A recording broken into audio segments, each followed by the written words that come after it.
ಬಿಟ್ಲಾ ಜಾಜತ್ಗೆ ಇಷ್ಟು ದಿವಸ ನಾನು ಪದ್ದು ನಿಮ್ಮಲ್ಲಿ ದಂಡಪಿಂಡಿಗಳು ಅಂತ ಅನ್ನಿಸ್ಕೊತಾ ಇದ್ವಿ. ಆ ಲಿಸ್ಟ್ಗೆ ಇನ್ನೊಂದೆರಡು ಹೆಸರು ಆಡಾಗಿದೆ. ಓ ಅತ್ತೆ ಮತ್ತೆ ಚಂಪಾ ತಾನೆ? ಅಲ್ಲ, ನಿಮ್ದು ಮತ್ತೆ ಪಲ್ಲುದು. How dare you! ಈ ದಂಡಪಿಂಡ ಲಿಸ್ಟ್ಗೆ ನನ್ನ ಹೆಸರು ಯಾಕೆ ಸೇರಿಸಿದ್ರಿ? ಸೊಮ್ಮೆರ್ರೆ, ತಮಗೆ ಮದುವೆ ಅಂತ ಆಗಿ ಇಷ್ಟು ಸುದೀರ್ಘ ವರ್ಷಗಳಾದ್ವಲ್ಲ, ನಿಮ್ಮಿಂದ ನನಗಾದ್ರು ಈ ಮನೆಗಾದ್ರು 5 ಪೈಸದ ಪ್ರಯೋಜನ ಆಗಿದೆ ಅಂದ್ರೆ ಕೈ ಕಾಲ ಆಡಿಸ್ತೀರಾ, 2,000 ಕಿತ್ಕೊಂಡು ಹೋಗ್ತೀರಾ, ಅಲ್ಲೆಲ್ಲ ಹೋಗಿ ಬಣ್ಣ ಮೆತ್ತಿಸ್ಕೊತೀರಾ, 3,000 ಕಿತ್ಕೊಂಡು ಹೋಗ್ತೀರಾ, ಸುಡುಗಾಡು ಮಹಿಳಾ ಸಮಾಜ ಅಂತ ಓಡಾಡ್ತೀರಾ, 5,000 ರೂಪಾಯಿ ಖರ್ಚು ಮಾಡ್ಕೊಂಡು ಬರ್ತೀರಾ. ನಿಮ್ಮನ್ನು ಕಟ್ಕೊಂಡಾಗಿಂದ ಬರೀ ಖರ್ಚಾಗಿದೆ ವಿನಃ ನಯಾ ಪೈಸದ ಲಾಭ ಆಗಿಲ್ಲ ಕಣ್ರಿ. ಹಾಗಾಗಿ ನಿಮ್ಮನ್ನ ಆ ಲಿಸ್ಟಿಗೆ ಸೇರಿಸಿದ್ದೀನಿ. ನಾನು ಹೇಳಿದ ಮಾತಿನಿಂದ ನಿಮಗೆ ರೊಚ್ಚು ಬಂದು ದುಡಿಯೋರು ಮಾತ್ರ ಈ ಮನೆಯಲ್ಲಿ, ಇಲ್ಲ ಅಂದ್ರೆ ಗಂಟು ಮುಟ್ಟೆ ಕಟ್ಕೊಂಡು ನನ್ನ ಮನೆ ಬಿಟ್ಟು ಹೋಗ್ತಾ ಇರಿ.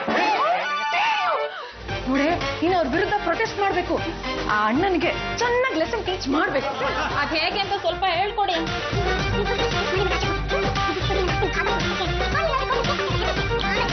ಓಕೆ? ದೇವರು ಕೊಟ್ಟ ತಂಗಿ ಅಣ್ಣಯ್ಯ, ಇದ್ದಾಗ ಬಾಳೆಹಣ್ಣು ಸಿಪ್ಪೆಗೂ ಗೊತ್ತಿರಲಿಲ್ಲ, ಈಗ ಬಾಳೆಹಣ್ಣು ಕೊನೆನೇ ಬಂದಿದೆ. ಅದು ಮೊದಲನೇ ಬಾರಿ ತಂಗಿ ಮನೆಗೆ ಹೋದಾಗ ಯಾವುದಾದ್ರೂ ಹಣ್ಣುಗಳನ್ನ ಹಿಡ್ಕೊಂಡು ಹೋಗೋ ಅಂತ ನಮ್ಮ ಮಾತೃಶ್ರೀ ರಂಗಮ್ಮನವರು ಆಜ್ಞೆ ಮಾಡಿದ್ರಿಂದ ಬಾಳೆಗೊನೆ ತಂದು ನೀವಿಬ್ರು ಮನೆ ಬಿಟ್ಟು ಬಂದು ತುಂಬಾ ಒಳ್ಳೆ ಕೆಲಸ ಮಾಡಿದ್ರಿ. ಯಾರ ಹಂಗನಲ್ಲೂ ಇರ್ದೇನೆ ಬದುಕ್ತಾರಲ್ಲ ಅಂತವ್ರ ಬಗ್ಗೆ ನನಗೆ ಎಕ್ಕಾಚಿಕ್ಕಿ ಪ್ರೀತಿ ಕಣಮ್ಮ. ಹಬ್ಬಕ್ಕೆ ನಿನ್ಗೆ ಅದು ಏನ್ ದಿನಸಿ ಬೇಕು ಹೇಳು, ಅದು ಯಾವ ತರದ ಬಟ್ಟೆ ಬರಿಬೇಕು ಹೇಳು, ನಾನು ತಂದು ಹಾಕ್ತೀನಿ. ಸಮಯ ಬಿಡಿಲ್ ಕೂದಿದ್ ಸಾಕಂಡ್ ಹೋಗ್ರೆ. ನೀವು ಸ್ವಲ್ಪ ತೆಪ್ಪಗೆ ನಿಂತ್ಕೊಳ್ಳಿ ಮಹಾಸ್ವಾಮಿ.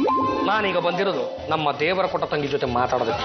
ಈಗ ಇವಳು ನಿಮ್ಮ ದೇವರು ಕೊಟ್ಟ ತಂಗಿ ಅಲ್ಲ, ನನ್ನ ಹೆಂಡತಿ. ಆಸ್ತಿ ವಸೂಲಿ ಮಾಡೋದು ಹೇಗೆ ಅಂತ ಯೋಚನೆ ಮಾಡ್ತಾ ಇದ್ವಿ. ಅಷ್ಟ್ರಲ್ಲಿ ನೀನ್ ಬಂದು ಡಿಸ್ಟರ್ಬ್ ಮಾಡದ? ಹೇಳ್ದೆ ಕೇಳ್ದೆ ಬರಬಾರ್ದು ಅನ್ನೋ ಮ್ಯಾನರ್ಸ್ ಇಲ್ಲ ನಿಮ್ಗೆ? ನೋಡಿ, ಗೌರವದಿಂದ ಭಾವ ಅಂತ ಹೇಳ್ತಾ ಇದ್ದೇನೆ. ಮಗನೇ ಅನ್ನೋದಕ್ಕಿಂತ ಮುಂಚೆ ನೀವಾಗ ನೀವು ಹೋದ್ರೆ ಮರ್ಯಾದೆ ಇರೋದು. ಗೊನೆನ ಎಲ್ಲಮ್ಮ ಇಳಿಸ್ಲಿ. ಭುಜದ ಮೇಲಿದೆ ತಾನೆ, ತಗೊಂಡ್ ಹಾಗೆ ಹೋಗ್ತಾ ಇರೋ.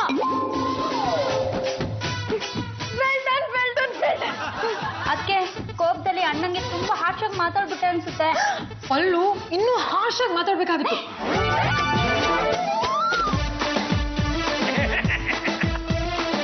మీరు ఎవరండి?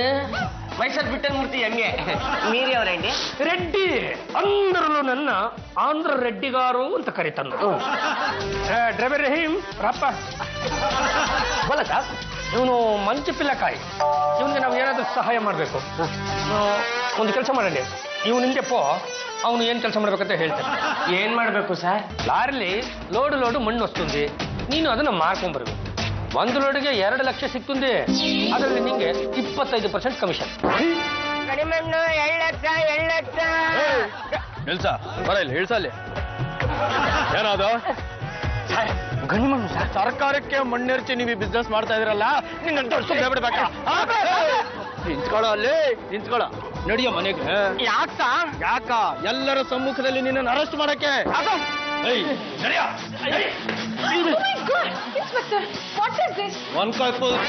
ಯಾರ್ರಿ ಇವನು? ಇವನು ನಮ್ಮನೆ ಹುಡುಗ ವಿಟ್ಲ ಅಂತ. ನೋಡಿ, ಗಣಿ ಮಣ್ಣು ಮಾರ್ತಿದ್ದ.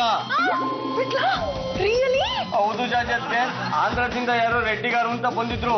1 ಲಾರಿ ಲೋಡ್ ಗಣಿ ಮಣ್ಣನ್ನ ಮಾರ್ಕೊಡು, ನಾನು ನೀವು ಕಮಿಷನ್ ಕೊಡ್ತೀನಿ ಅಂದ್ರು.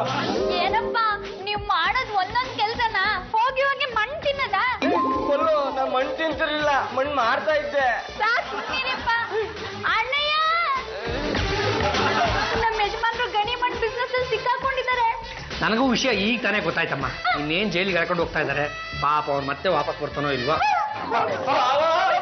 ಬಚಾವ್ ಮಾಡಿ ಬಾವ, ಸಾಯವರೆಗೂ ನಮ್ಮ ಪಾದ ಪೂಜೆ ಮಾಡ್ಕೊಂಡು ಈ ಮನೆ ಬಿದ್ದಿರ್ತೀನಿ ಬಾವ. ಹೇಳಬೇಡ, ಇನ್ಸ್ಪೆಕ್ಟರ್ ಮುಂದೆ ಕಾಲು ಹಿಡ್ಕೋತಾರ. ಅದು ಏನ್ ಮಾಡ್ಬೇಕಂತ ಗೊತ್ತಾಗಲ್ಲ ನೀವು ಮಾಡೋ ಕೆಲಸ.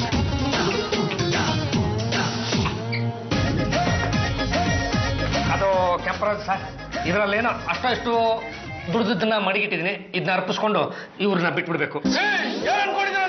ನನಗೆ ಲಂಚ ಕೊಡಕ್ ಬರ್ತೀರಾ ನೀವು? ಸರ್, ಇನ್ನು ಜನಲೋಕಪಾಲು ಪಾಸ್ ಆಗಿಲ್ಲ ಸರ್. ಅಲ್ಲಿವರೆಗೂ ನೀವು ತಗೋಬಹುದು, ಆಮೇಲೆ ಬೇಕಿದ್ರೆ ತಗೋಬಾರ್ದು. ಸರಿ, ನೀವಿಷ್ಟೊಂದು ಕೇಳ್ಕೊಳ್ತಾ ಇದ್ದೀರಲ್ಲ ಅಂತ ಒಪ್ಕೋತಾ ಇದ್ದೀನಿ. ನಾನು ಆ ಗಣಿ ಲಾರಿನ ನೋಡೇ ಇಲ್ಲ, ಇವನು ಮಣ್ಣನ್ನ ಕದ್ದೇ ಇಲ್ಲ, ನಾನು ಇವನ್ನ ನೋಡೇ ಇಲ್ಲ, ನಾನು ನಿಮ್ಮ ಮನೆಗೆ ಬಂದೇ ಇಲ್ಲ. ಎಲ್ಲ ಬಿಟ್ಟು ನೀವೇನಾದ್ರೂ ನನ್ನ ಬಗ್ಗೆ ಯಾರಿಗಾದ್ರೂ ಏನಾದ್ರೂ ಹೇಳಿದ್ರೆ ಈ 4 ಜನ ದಂಡಪೀಠಗಳ ಜೊತೆಗೆ ನಿಮ್ಮನ್ನು ಅರೆಸ್ಟ್ ಮಾಡ್ಬಿಡ್ತೀನಿ.